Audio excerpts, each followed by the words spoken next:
siapa saja yang menyaksikan jenazah hingga disolatkan, maka ia mendapatkan 1 qirot.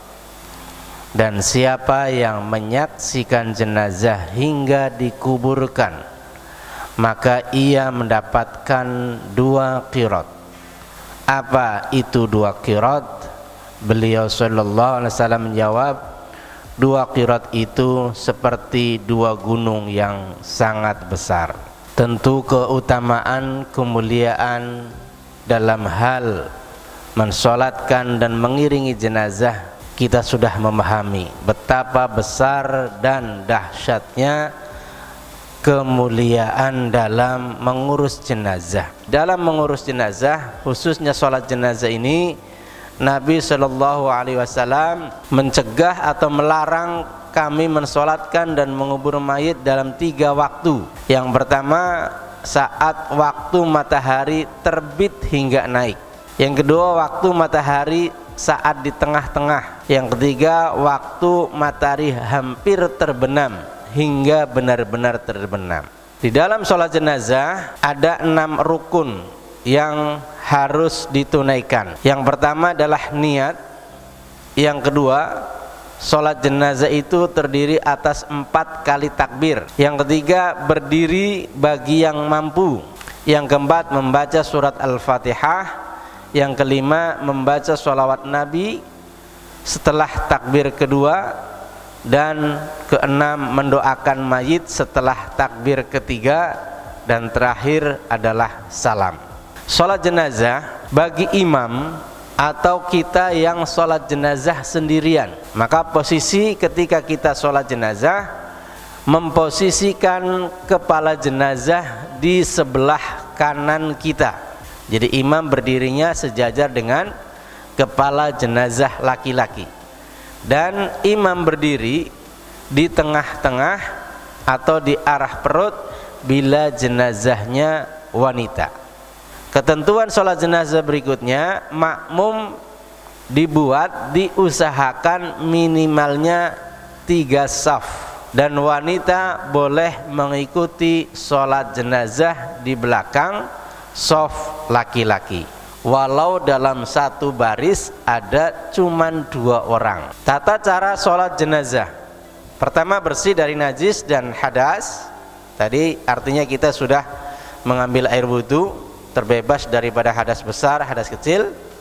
Kemudian menutup aurat, berdiri menghadap kiblat, diawali dengan membaca basmalah dan niat ikhlas karena Allah Subhanahu wa taala. Takbir pertama, mengangkat tangan. Ya, ketika mengangkat tangan di takbir pertama inilah letak niat kita. Kalau pakai bahasa Arab, maka biasanya kita akan mengucapkan usolli ala hadzal mayyiti arba'a takbiratin fardul kifayati.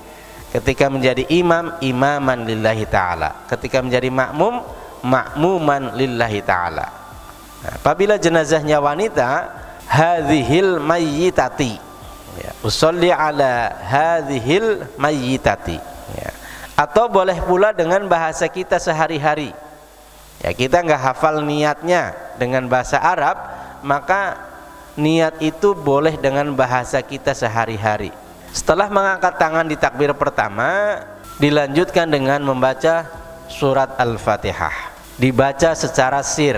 Kemudian takbir kedua, membaca sholawat Nabi, minimal Allahumma sholli ala Sayyidina Muhammad wa ala ali Sayyidina Muhammad. Di takbir ketiga, membaca doa untuk mayit, minimal Allahumma ghfir lahu. Disunahkan pula setelah takbir keempat, sebelum salam, kita membaca doa kebaikan untuk mayit. Salah satunya, Allahumma la tahrimna ajrahu wa la taftinna ba'dahu waghfir lana walahu. Kemudian dilanjutkan terakhir setelah takbir keempat, maka diakhiri dengan salam.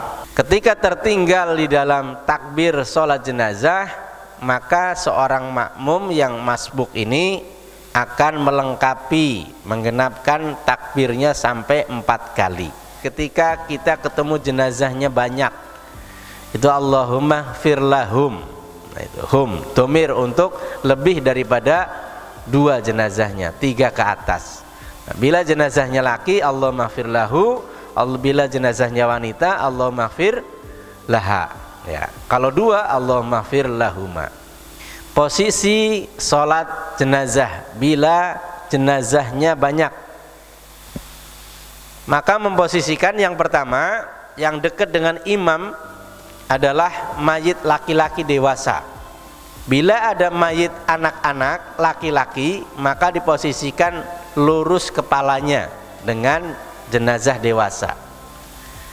Dan bila ada lagi jenazah wanita, maka posisi jenazah wanita diposisikan arah perutnya sejajar dengan arah kepala jenazah laki-laki tadi.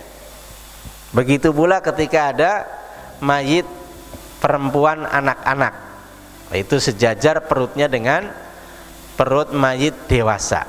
Jenazahnya tidak ada di situ. Nah, ini dinamakan sholat gaib. Sholat gaib juga berlaku bagi jenazah yang hilang, yang tidak diketemukan. Berikutnya ada pula sholat di atas kuburan. Ketika jenazahnya itu sudah dikubur, ternyata kita keluarganya atau teman dekatnya atau sahabatnya ternyata belum sempat mensolatkan jenazah, maka ini diperbolehkan. Berikutnya ada keterangan tentang sholat jenazah bagi para pelaku bunuh diri, pelaku maksiat, pelaku bunuh diri, ya, tetap disolatkan. Berarti sebelumnya dia dimandikan, dikafanin, sama perilakunya ya. Bagi seorang ulama, tokoh agama atau tokoh masyarakat, hendaknya menghindari untuk menjadi imam sholat jenazahnya kalau dia pelaku bunuh diri, pelaku maksiat. Agar apa? Ini sebuah edukasi bagi yang hadir, mengingkari perbuatannya. Maka sanksi sosialnya itu ya disolatkan oleh orang biasa. Maka hendaknya kita sebagai muslim, kita hindari hal-hal yang tidak menjadi syariat kita. Ya, salah satunya ketika kita sholat jenazah, Pak, setelah selesai itu ada sebagian di masyarakat kita ini, ya, budayanya itu yang di bawah jenazah itu diapain? Diputerin ya Pak ya, dibrobosin gitu, ya, dikolongin. Nah ini tentu hendaknya kita hindari. Sebagai muslim kita ambil syariat yang Islam, ya, jangan kita mengikuti aturan-aturan budaya-budaya nenek moyang kita yang bukan dari ketentuan syariat.